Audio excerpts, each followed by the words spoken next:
Oh, yeah, it's go time.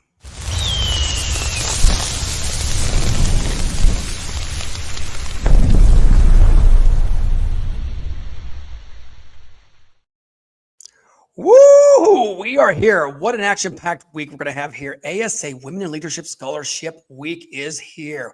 Man, and before we even start here, I'm going to give a shout out to our proud sponsor here, the Staffing Shark Podcast, powered by Ascend, as they are the employer of record, all in one platform. So you can grow your staffing firm quickly without worrying about the back office. So reach out to my friends at Ascend today. JP is in the house, and that is your nickname. So I'm calling you JP the whole time, right? Works for me. So I don't get that last name wrong, Jill, right? It's a good way to avoid it. Well, I can tell you, this is one of my favorite weeks of the year. This is our second annual time that we've done this with the amazing 8 ladies here for the ASA scholarship. And Jill, you're kicking it off here. So you're setting the standards for all the other ladies watching for the whole week here. So are you ready to go? Let's rock. All right. So we're going to just deep dive into you and your past, nothing personal, just joking. But all joking aside is we got to talk about the retail industry. So tell me how you fell into that, what companies you work for. If you could even mention that a little bit, probably something I worked with too. So let's do it. Yeah. So my degree from Colorado State University is in fashion merchandising. So it was a natural transition for me to graduate with a fashion degree and go right into retail. I worked for Kohl's for 7 years as an assistant store manager for soft lines. Yeah. Kohl's. Okay. So time out. Can I just say Kohl's Cash? Yeah. It's still around, isn't it? Oh God. Yeah. Yeah. We love our Kohl's Cash, and I'm going to joke about it. They got the best bathrooms in the retail industry. They're always clean. Yeah, that's true. And sometimes it's the managers cleaning them if the cleaning people aren't there. So can I ask you, did you ever clean a bathroom? I have seen things you don't even want to know about, Richard. All right, that's for another show. But go ahead. I love it. Kohl's. That's for Staffing Shark After Dark. Ooh, the Shark After Dark. She's going to be the first guest on that. There we go. We're already promoting it now. How'd you guess I was coming up with another show? But yeah, it's a mixed bag. I mean, retail is really challenging, but it's also a people industry. It was always the people that I worked with that kind of kept me in it because there's just such camaraderie, or maybe trauma bonding, maybe a little bit of both. But I really was getting to the point where I just wanted out of retail so badly. Like the hours were killing me, my feet were killing me. Like it was just everything was just so tough. So I was actually reached out to by my current company, and I knew nothing about staffing. I knew nothing about healthcare. But I took the leap. I remember looking at my then boyfriend, now husband, and just saying, I'm sorry if this doesn't work out, but I have to try. I love it. When I started I was just a recruiter, and I really wanted nothing to do with leadership at that point. I was so burnt out by it. I wanted to just put my head down and focus on myself. But I just, I fell back into it. I started out as a manager of recruitment with a small team, and I've just worked up from there over the 7 years that I've been with AMN. 7 years. Wow. Yeah. It was funny as we all jumped into it, you're like, what's staffing and recruiting? Seriously, you don't go to college for that. So it just like, we fall into it. You know what? We never leave it. Mm-hmm. Yeah. It's like we marry it. Seriously. It's a lifestyle. Yeah. So the leap, were you a little nervous though from retail jumping into this? I mean, when you told your boyfriend at the time? Oh, I was terrified. I mean, going into a commission-based role when I was just, straight salary before, I was worried financially. I was worried, to see whether or not the skills that I had established as someone working in retail were transferable. But they were, thankfully, because at the end of the day, I mean, sales is sales and people are people, and you're just selling something different. I'm not trying to get you to sign up for a Kohl's card. I'm trying to get you to take a travel job. So it's, I think Kohl's a little bit harder, right? Kohl's people are meaner in retail. Oh, okay. Before we even jump, give me one story from Kohl's. I want to hear one. Come on, give me a good story. Oh gosh. Okay. So my favorite story was a night that I was closing. So it was near Christmas. So it was late. I think it was running up on midnight. And one of my customer service employees paged me on our little walkie-talkies, and he said that a man had gone into the men's room and barricaded himself in there, and he had walked in with a car battery in a shopping cart. So we call our good old Thornton PD to come check it out, and this man was breaking mirrors and doing drugs in our bathroom, and they had to zip tie him and carry him out. At Kohl's? At Kohl's, yeah. And the funny thing is that we just rolled his shopping cart with the car battery to the back dock, because it's not like you can throw a car battery in the trash compactor. Oh my And God. it sat there for about a week, and the police escorted him back in to reclaim his car battery. Wow. Do you realize that happened right now, that if you did video, that would go viral on TikTok and Instagram? Oh my God, I know. I'm like, can we get this camera footage? This is insane. It just zip tie this man, and like 4 people carried him out. What was going through your mind there? Because you're wrapping up for the night and you're like, I mean, I'm sure like you're just like, what the blank? It's like, really? I just want to go home. I mean, there is a level of just like, it's like watching a car wreck. Like you can't look away, and you're like, I can't wait to tell this story. But, there's also a safety element. I was probably 25 at the time, and I, working with a bunch of like 17-year-old girls. So, I mean, the first thought is like, okay, like, how do I make sure that they're all safe in this situation? So it's a mixed bag, because it's funny, but it's not, Well, and then you moved over to our staffing family. Well, I love that. I know. Kohl's stories. Well, that could be on. We could do that for like a whole month. That. That could be its own podcast. Oh, I know. Oh boy, we could bring them all on. So you take the leap here, of course. Commission based, all that good stuff. When did you really catch on, like, and say, "Wow, this is something I want to do the rest of my life"? Pretty much. Pretty quickly, honestly. The company that I started with was actually a smaller company that was acquired by AMN. So I started in a small office in the Denver area, and we had some pretty aggressive like ramp goals as far as new hires. And I had told myself like, okay, if I can book my 3 people in 3 months like I'm supposed to, then this is working, and I'm going to keep going. And I did. So and I just like met the most wonderful people. And, I really felt like I was helping, which I didn't always feel that way in retail. And I felt like in a lot of ways I could be more myself. In retail, working as a retail manager, I felt like kind of my like heart-led leadership and my softness was kind of a detriment. Like I have been told by store managers at Kohl's that it would keep me from moving up further. And it was just such a relief it's cutthroat. They kind of told you that. It was such a relief to just be able to step into an environment where that was embraced. And I've joked for 7 years that I'm the easiest employee in the world, because I don't have to work overnights and I don't have to clean up poop. So I'm a happy camper. I love how you put that, clean up poop. Wow. That'll be my memory the rest of the week here. So, okay. So you love this stuff, all this good stuff. By the way, before we dive into the scholarship stuff, you're a cook, I hear, right? I love to cook. Yeah. One of my favorite things to do. What's your specialty? Do you know the chef Jet Tila from Food Network? Okay. He's a pretty famous chef. He does a lot of Asian food. I've been working through his 100 Asian dishes to make before you die book. Ooh. And it's been so fun. And it's like, we've gotten to go to like some Asian grocery stores because we have to find ingredients that I can't find at King Soopers. So it's been a lot of fun. Wow. Okay. So for Staffing World, we know what we're getting for food, right? Aren't you going to deliver it to us? I'm ready. Come on. Everybody in my house. Yeah. We'll just deliver. No, bring it to us. I mean, I'm ready. Shark's ready to try this food. Man, this sounds good. I love it. Yeah. Okay. So the big scholarship, let's talk about that now. It's time. So I know the process for this. So what made you apply for it, or did somebody talk to you about this? Take me through the process here. Yeah, I actually knew nothing about it. My leader suggested that I apply, and she wrote me a wonderful letter of recommendation. And I just thought it would be such a cool way to represent both AMN and myself, because I was stepping into this university program role and really kind of building the plane as I flew it. And I thought it might be a good way to, talk about what I'm doing and learn from other people. And that definitely has ended up being the case. And the process is, correct me or not, it's a long process. You have to fill out a lot of forms and an essay and a paragraph and all this good stuff. Am I Yeah, right? it's a lot of lengthy questions for sure. Okay, so you're going through this.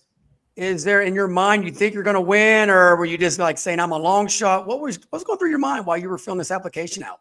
I mean, I felt like my application was pretty strong just because of like, I don't know, kind of the uniqueness of what I do.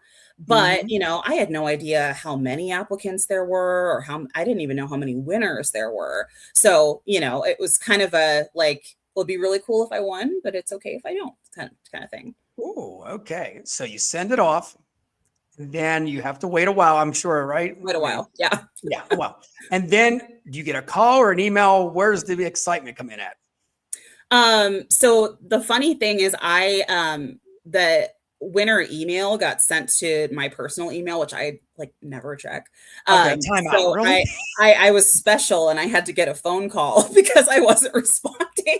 So but I was thrilled and I couldn't wait to tell my family and I couldn't wait to tell my leader who had, written my recommendation letter. So it was very exciting. It was a good day for sure. I love it. So, okay. So they had to call you because, of course, it sat there. And I'm sure ASA, let's see, look who's on the line here. You ready to give a shout out? Look at this. Yeah, Diana's it was watching. Diana. Well, Diana, well, you know what happened there, right? They're probably sending you 3 emails like, why isn't she responding? Where This is is this like a big girl? accomplishment. Where's she at? Oh, okay. So that you get the phone call. I'm sure you're excited. You get off the phone. Who's the first person you yell at and say, oh, my God, I made it? Oh, my husband, for sure. What Yep. was And going then through? What was going through your mind? Seriously, like when Diana was saying you're going to be one of the 8 elite for the year.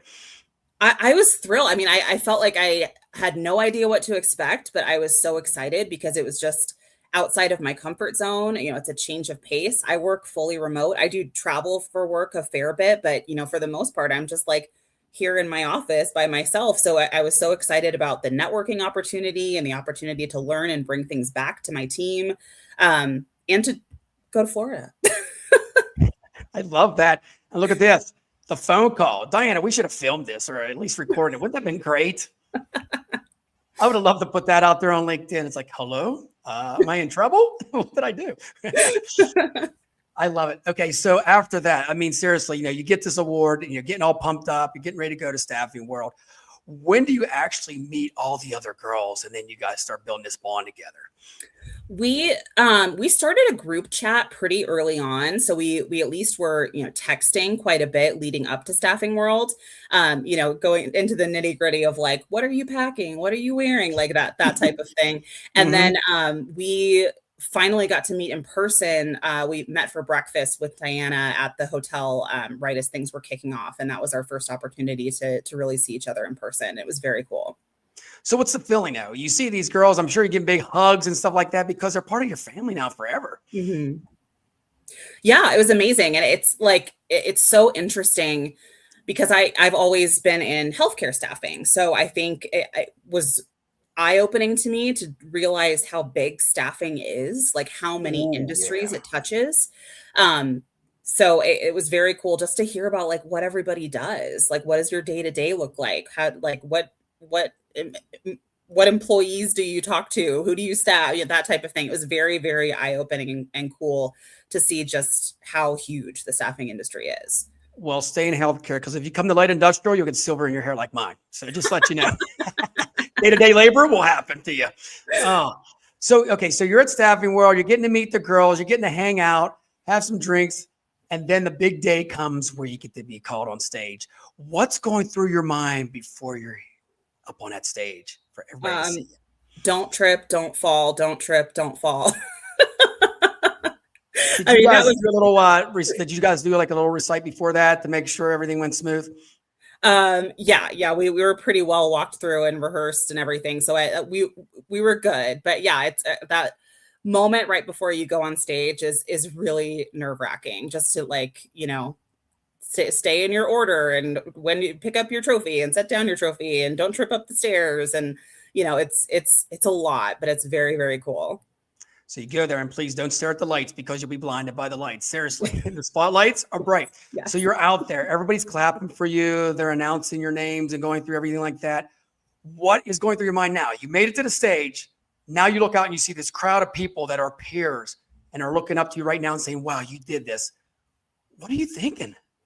It was surreal, honestly. Like I said, I work alone most of the time, and not virtually. I'm talking to people all day, every day, but physically in my office, I'm just doing my own thing. So just to suddenly be surrounded by like hundreds of peers who have their eyes on me and the other girls, it was surreal. It was a very, very cool experience. I love it. And then the whole week you were there. I mean, people's coming up to you, probably taking pictures and congratulating you. I mean, seriously, at this moment, did you know that your career is going to be like totally different the rest of your life?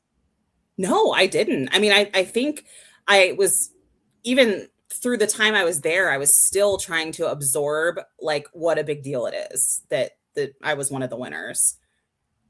I love it. Okay, so since you've been on the stage, how many times do you talk to your girls? I know during this podcast and setting it up, you guys are going back and forth all the time. Do you talk to them every week, or do you guys still have your big chat together all the time? We do still have our big chat. Yeah, I'd say probably every week, every other week, we're chatting and congratulating each other on what's going on in our lives and promotions and personal stuff. So it's very, very cool. Isn't it cool to have a support system like that? Like these are your sisters for life. Oh, definitely. Yeah. I mean, it probably makes you better every day. Yeah, absolutely. Because I think that, when you're around people who expect excellence, then that's what you're going to dish out is excellence. So, well, I can tell you're a rock star after I did a little research on, you're online there. I mean, everything is about, you're just crushing it with the numbers and all that good stuff. One thing before we wrap it up here, we got to talk about your son. Yeah. How old is this little boy? He's 5. So he's wrapping up his last year of preschool, going into kindergarten. And I mean, he's become a really big part of why I love doing what I do, because I work so heavily with speech pathologists. And he receives speech services. He's been getting speech services since he was about 2.5. And it's made just an enormous impact in his life. So, now as I'm talking to these upcoming graduates and like looking for jobs for them for the future, I can view them both as like professionals, but also in the ways that they make such big difference in kids' lives, like my kid. So it definitely changes the way that I view the clinicians that I talk to every day.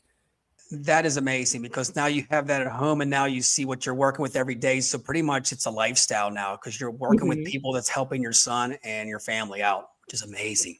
Yeah, it's very, very cool. I love it. All right. Before we wrap up here, and I keep saying wrap up, we could be on here all day, by the way, I think we should stay on till Shark After Dark and talk about the Cole's dark stories. But all joking aside here is, if there's any ladies out there that are looking to apply for this and they're on the fence and maybe I should apply, maybe I shouldn't, can you give them any words of wisdom?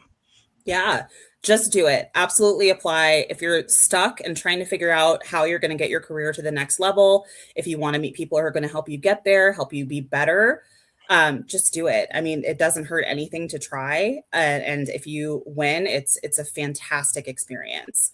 I mean, I've been promoted since I got back from Staffing World. I wasn't a director at that point. So yeah, it's definitely made an impact in, how I walk through life and how I work and how I treat my profession. So you got promoted last year? In January. Yep. Hell yeah. Let's give a shout out to everybody out there online. Woo, yeah. I love promotions. Woo. Before we get out of here, look at your girls, man. They're giving you support here. Good old Haley. She'll be on Friday. Of course. There they are. Look at your sisters. They have a busy day, and look what? They still tuned in. See what I mean? Oh, we'll all be watching for each one for sure. Show the love. There we go. Woo. Yeah. Little Ric Flair there at the end. I love that. That woo. I could do that all the time. That's all I do, right? Well, I got to tell you what, Jill, thank you so much for coming on here, kicking it off here. If you guys get a chance, definitely follow Jill. I mean, she's making an impact in the industry, and we're going to be here all week, kicking off tomorrow at 12 high noon here with another superstar ASA Women in Leadership Scholarship winner. Guys, we'll see you tomorrow. Take care, guys.